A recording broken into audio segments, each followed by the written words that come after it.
So at the Caslin Industries manufacturing assembly factory in Vietnam, a young worker is exhausted. He's tired, and his boss comes in and chastises him, harasses him, and then fires him. So this employee's response is to tamper with the doll that he was working on. And by doing that, he deletes all all safety features, including swearing, anti-violence, and otherwise. What this does is make this essentially, as it was free. It was essentially AI that could walk and talk and do its own thing, but it had some safety features, and he took those away from it. As you see it being packaged in the movie, that man kills himself by jumping off of, I think it was a 4-story building and landing on a car. So in Chicago, Illinois, a Zedmart, a clerk named Karen is on the job. She just moved there with her son, presumably after her father died. It doesn't really specify what happens with that, which is good, actually. I like it. I thought that it was a good feature. And what they do is, that is specifically mostly for Caslin products. She has been receiving complaints of the Buddy. People are pissed because there's a new Buddy 2 coming out soon, but they got the Buddy 1. And the Buddy 1 isn't what they wanted because it's creepy. It's a ginger, it's got the evil eyes and the no soul thing working good for it, despite it being AI. And I think it's day 2. She's on the job. Her kid is harassing her about his broken phone, and she notices that he has a lot of videos of the little Buddy doll. And a customer returns a broken one that seems to be defective. Its eyes are red, and it's just acting glitchy. So she brings it to send it back, and she asks the delivery guy, who happens to have cheated on his wife. It's pretty bad. He cheated on his wife with a girl in the storage unit of that store. And she convinces him to let her have the Buddy doll. So she gives the doll to her son, Andy, and Chucky, who's voiced by Mark Hamill, as you all know, becomes very attached to Andy. It loves Andy and wants to be his best friend, his best buddy at that. So as the two bond, Chucky starts to help and befriend him. And Chucky helps him become friends with 2 other kids, Fallon and Pug. Pug is he's exactly what he sounds like. He's a little turd. Anyway, so they all start playing with Chucky and being best friends. And so they're sitting, I think it's Pug's house. They're sitting there watching a movie, Texas Chainsaw Massacre 2, I might add, and Chucky sees it. And he sees them laughing at just how bad that movie was. And just how bad everything about it was. We don't need to talk about it that much. But he sees Leatherface hammering in the recording dude's head. So he thinks it's funny, and he gets a knife to show them that he can be funny too. And he goes and he ends up cutting Andy. And this is the first sign of the real Chucky really coming through. So Fallon and Pug pull him off of him, and they yell at him. And obviously Chucky is upset by this. He just hurt his best friend, and things aren't going well. Things start to fall apart. Chucky strangles the cat. I think its name is God, I can't remember its name right now. But it starts to strangle his cat after it scratches Andy. So, with that, Andy comes home to that next day after being attacked by Chucky to find the cat dead. Obviously, he's upset by this. He's hurt by this. And he knows exactly who did this. Chucky did it. And so he starts breaking down and yelling at Chucky because he's mad at Chucky. Why did you do this, Chucky? Chucky's response is he plays a recording because his eyes are cameras and he can record audio. He plays a recording of when that cat scratched Andy, and he then proceeds to kill the cat a couple days later because Andy said, "I hate this cat." So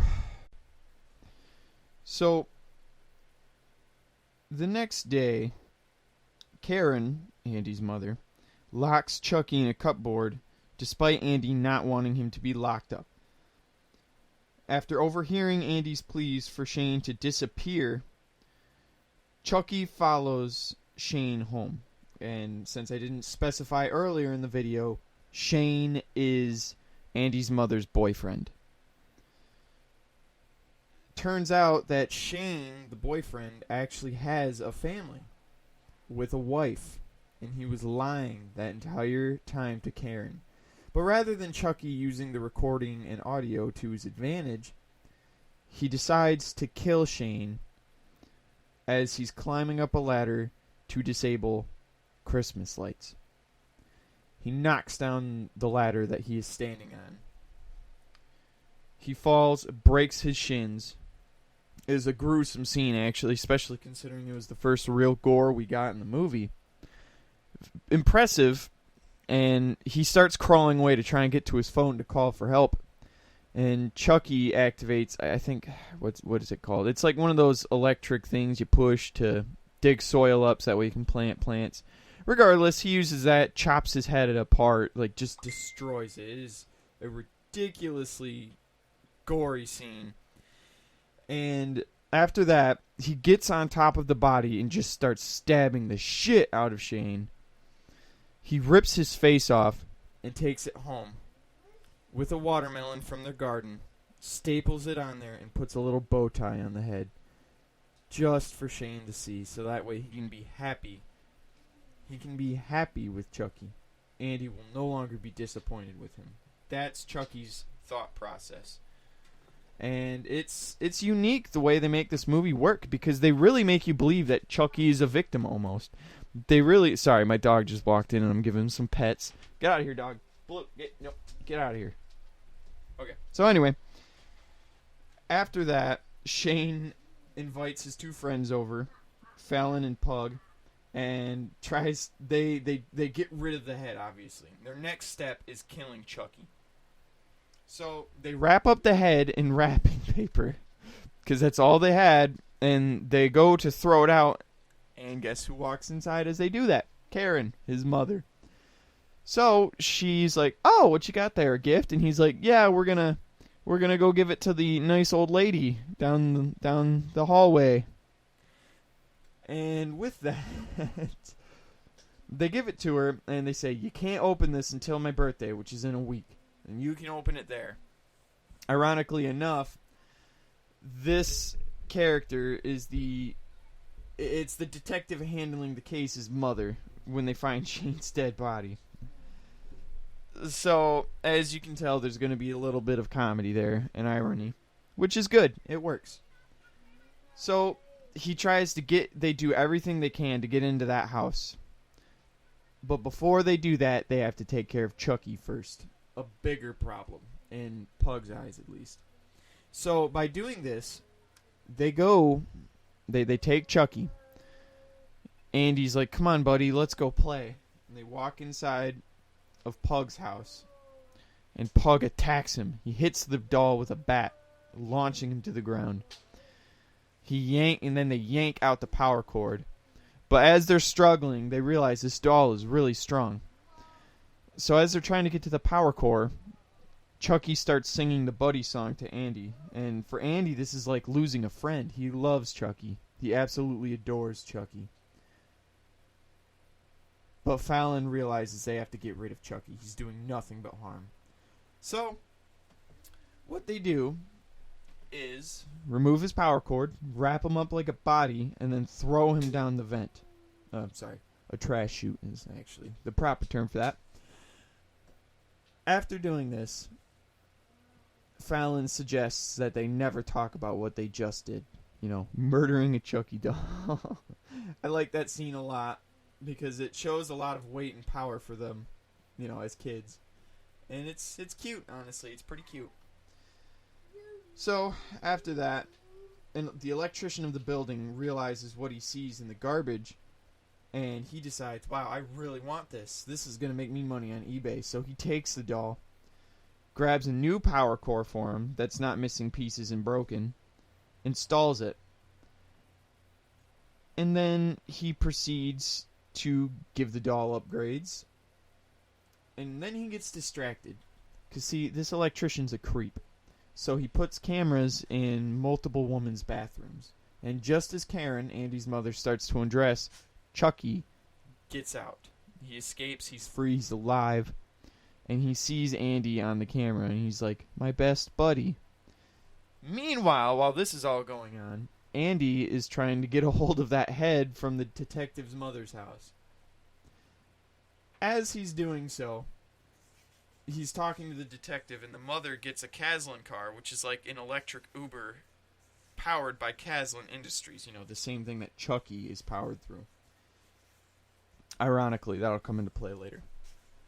As they are doing this, Chucky is murdering the electrician in a pretty brutal way. I'm not going to tell you how. You just really need to watch the movie. And by doing this opens up so many doors for Chucky. He realizes who he is and what he's capable of, what he can accomplish on his own. So he realizes he must kill this lady, the detective's mother, because she calls Andy her best buddy for showing her how to install that Caslin car app. So that's his next target. Meanwhile, so he gets free and kills that electrician. Andy's trying to get this head. The mother leaves to go, you know, get picked up by the Caslin car and go to bingo night. Bingo! And on top of that, the detective is telling him how he's a good guy, he's not like the others, and he wishes Andy would realize that and make his own decision. Which Andy will. He will do, eventually. But for now, his main goal is getting that head the hell out of there, because it's still wrapped up. So he grabs the head and runs while that guy is doing dishes, and he's pretty upset, obviously. So, now that he has the head, he throws it down the garbage chute, just like he did Chucky. Chucky has already made quick work of the electrician dude, and the detective, this is the day following that, has found his body, and they're obviously pretty disgusted, because like I said, it's gory, and it is a mess. So Chucky puts himself back in his box and mails it to this kid named Omar's house, which lives right down the hallway from Andy, and is friends with, you know, Pug and Valen or whatever her name is. And they just kind of go from there. Obviously, Andy goes over there and they see everyone playing. Omar names Chucky Chode. And Andy's a little tricked out by it. He's grossed out. He just got through a pretty emotionally disabling thing. So we fast forward to the next day, and they're all at that FedMart or whatever it is, where his mom works, and they're all there playing with Chucky. And Chucky walks up to him, and he starts saying, "If I can't be your friend, nobody can."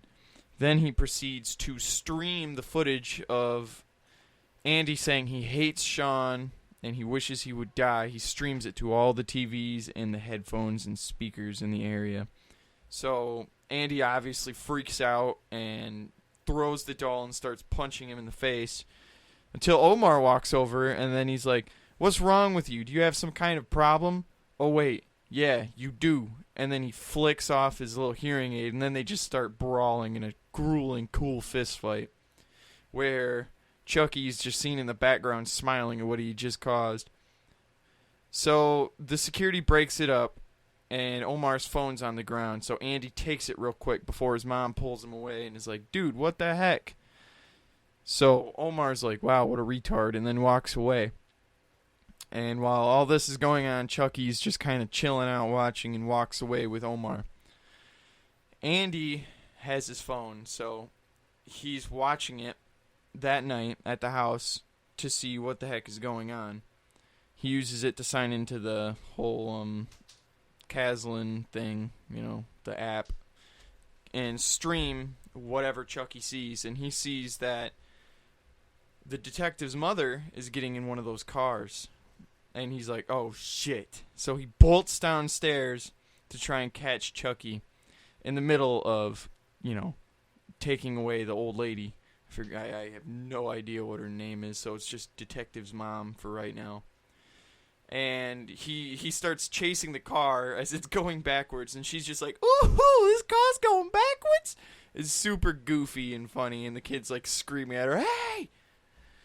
So, while all that's going on, he freaks out and he goes inside.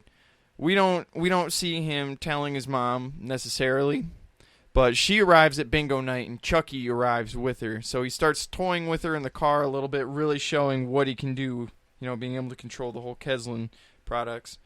And he's throwing the car around, he's slamming it into things, and he pulls it up closer and says to her, Andy's my best friend. And she proceeds to say, you little hobbit-looking motherfucker, before she dies and gets slammed into a minivan. She doesn't actually die, but he follows her in there, jump scares real quick, and then just shanks the hell out of her. Obviously, the detective, when he finds this out, is super bummed out. Andy's trying to explain to his mom what the heck is going on, and it's just not working out for him very well. So he gets in trouble. The mom takes the phone back to Omar, and he's just, while the mom is delivering that thing to Omar, Chucky starts taunting him. He's obviously emotionally distraught that Chucky is back somehow, even though they quote-unquote killed him. So what he does is he just starts streaming through speakers, the heating system, the television. He streams the old lady getting stabbed, and kid just loses his shit and starts breaking everything in the house. He starts breaking everything that Chucky is speaking through. And when he does that, his mom arrives while he's breaking the TV, and it leaves for a pretty depressing scene, I'm not going to lie. So then it cuts to the store where he's sitting there. It's opening day for the Buddy 2, and Chucky has got some plans. The girl, Fallon, she is like, I wonder if he was making it up. So they demand that Omar show them the phone, Pug and Fallon do. And they look on it, and they see that Chucky actually followed the grandma home after they see the police at the house. And while this is happening, the detective and them find the head in that wrapping paper that they gifted the grandma and then stole right back. And he's pissed, so he's on his way to the convention or release or whatever you can call it, the same time that the kids are. And it's actually, it leads for a really cool scene. So we have all these people in this store, and we have that dude, the deck dude, whatever his name is, the guy that got blackmailed earlier in the movie.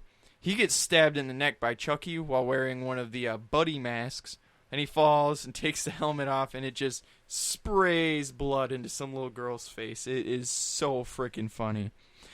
But while that's happening, the cop realizes, oh shit, maybe Andy isn't the one doing this. So he runs over there to try and save the day, and all the lights shut off, and Chucky is in complete control of everything.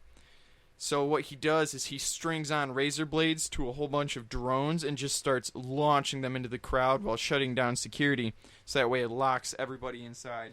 The kids are there, and they save Andy and free him, and Fallon proves she's a little bit of a badass while killing two of the evil bear doll things. It's crazy. The Buddy 2 things are out of this world nuts. But they end up saving the day, kind of. The detective gets shanked by one of those airplane things, and he tells Pug, he's like, run. But he comes back later. They always do when they say run, and then just fall inconspicuously to the ground. So they go to escape, and then Chucky taunts Andy more, revealing that he actually has Andy's mom tied up in the back with a noose around her neck. So Andy tricks out his friends, dunks on them, kicks the security door down and whatever, and leaves them out, and goes to save his mom. And I gotta say, the actor who played Andy did a very good job. He held up pretty well, and I gotta say, the mom held up pretty well too. A little side note there. I mean, everybody did pretty good acting in this movie, I can honestly say. And at the end, we have Andy trying to save his mom. She's being hung from one of those. I don't know what it's called. It's a forklift. Yeah, forklift. He tied a rope to it and lifted it all the way up, hanging her mom. So he's trying to save her and cut the rope from a storage unit all the way on the top shelf. Chucky's trying to kill him, and then they land on the rope. And I swear, I thought Andy's mom's neck got broken, but it didn't. He was able to save her at a pretty fast and decent pace, I gotta say. I gotta give this movie some credit. It did a good job at keeping you at the edge of your seat, because you really didn't know who was gonna die and when they were gonna die until it happened. So, anyway, he saves the day. Chucky jump scares them one last time with a knife, trying to kill Andy. And then the cop shoots him, and he's like, this is the end. And then the mom rips his head off and, throws it. And it leads to a really good scene where Fallon, he's talking, or not Fallon, sorry. Kazlan is talking about how they take no responsibility for it because it's not their fault. However, they're going to recall all the Buddy 2s. And so they do that, and while he's speaking, it shows the detective and the mom next to each other, and she touches his shoulder, and it's obvious there's going to be a romantic thing because it's sequel baits. So they're probably going to become an item. Andy and all the other kids get together, find the toy, and just smash it in a pretty emotional scene, actually. It was well done. I really liked it. So Kazlan then goes on to say, we here care about our customers, and we will, stop production of the Buddy 2 for now. And then it pans to the regular Buddies, and you see one of them just glow with red eyes, and that's essentially the end of the movie. I gotta say, it was good. It was good. I liked it. I cannot complain about what they did and how they did it. They did a good job at making Chucky almost look like a victim in some parts of the movie. He didn't ask to be a doll. He didn't ask to have all this stuff in his head, and it causes you to sympathize with both characters because you see a doll, an AI, a computer basically, start to really care for this human until he takes it too far. He becomes obsessive. I gotta say, though, it was, while in my opinion this was a great and fresh take, I gotta give it maybe a 7.8 out of 10.